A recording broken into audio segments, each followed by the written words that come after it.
He was arrested on April 18th of this year for beating me and trying to kill me, and I've been in a CPS case with him ever since. My mother is the custody of the children, and we've had 4 warnings about this. Since we've been on the call, has he texted you or tried calling you at all? Not since I've been on the call. I tried to call him, and he's not answering, and I don't know what to do. As their mother, Jenna, was at home asleep, not knowing what was going on, woke up in the middle of the night, what I like to call mother's intuition. Woke up dead out of my sleep, 2:30 in the morning, because I heard my daughter scream. At that point in time, she jumped into action. She did what she knew was best. Just having this super gut feeling it wasn't right, hearing my daughter scream, knowing that she wasn't with me, I could just feel something was really terrible. I got in my car and I proceeded to drive down to Imperial Beach. As I got to the residence, I noticed that the light was on in the room where the children were staying. I then drove to our old residence to find that his truck was not parked at the residence, and then it became very concerning to me. Where was he and why was my kid's lights on?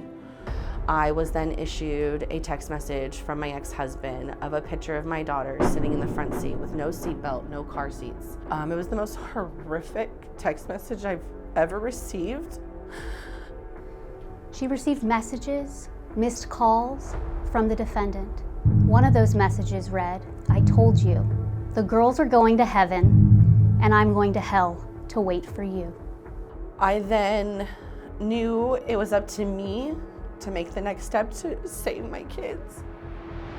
Can somebody get to the Coronado Bridge? I'm terrified for my children's life. He said he was in Poway, and then all of a sudden he changed it, and he said, I'm going off the Coronado Bridge. I'm not going to stay alive.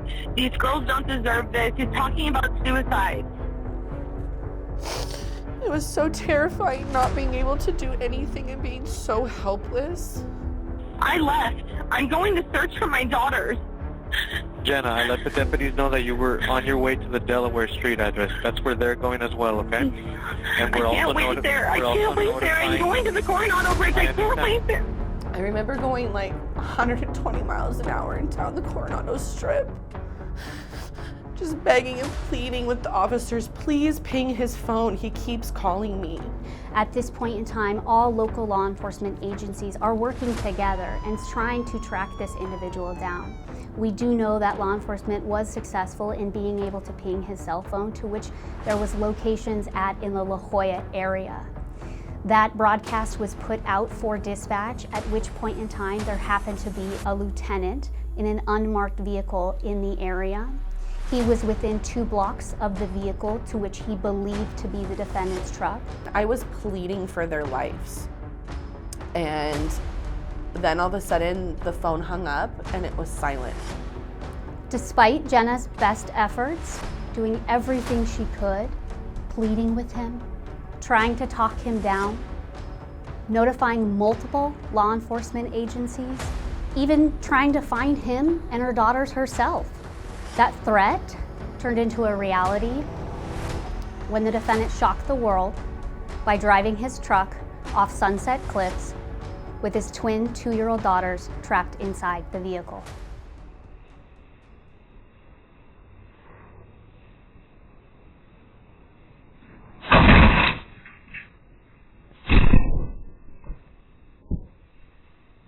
At that point in time, Lieutenant Batista immediately radios in what he just saw. And thankfully, within the area also was Officer Jonathan Weiss, who literally arrived on scene as Lieutenant Batista pulled up to Sunset Cliffs.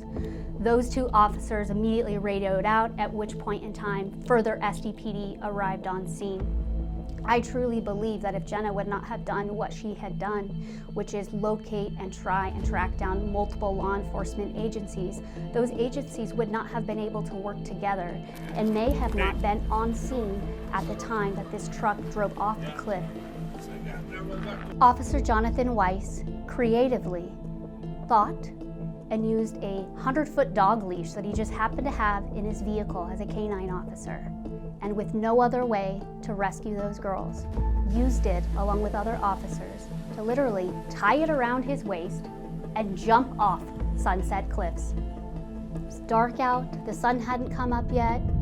Officers couldn't see what was going on down in the water, and he jumped into that cold, freezing water to rescue these girls and the defendant.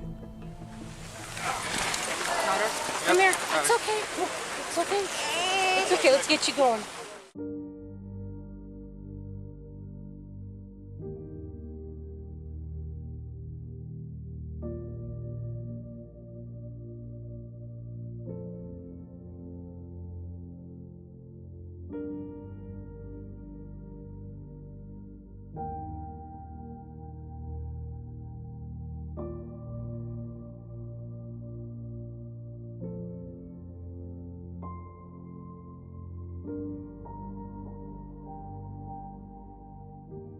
Robert Bryans was sentenced to 31 years in prison as part of a plea deal.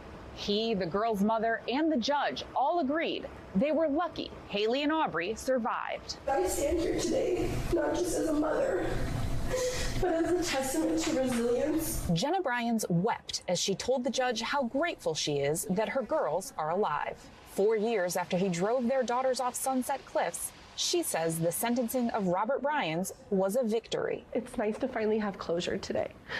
Not just for myself, but for my daughters most of all. To know that their dad is taking responsibility for the horrific acts that he made that day and the choices that he's made. In court, Robert Bryans said, quote, "I love my babies and I'm sorry," as he was sentenced to 31 years in state prison. He pleaded guilty last month to a long list of charges, including 2 counts of attempted murder and 2 counts of kidnapping.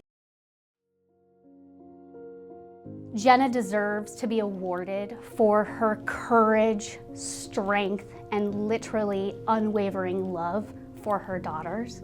Seeing her in June of 2020 and where she was at in her life and the circumstances under which she was struggling to where she is now is completely what you want to see happen when you encounter people in the community in my position on most likely the worst day of their lives. I feel very honored, and I feel just so blessed that I could be my daughter's hero. She beautifully balanced being a mother and a victim, a critical witness, which is extremely difficult to do. My daughters are thriving. I mean, it is just a miracle.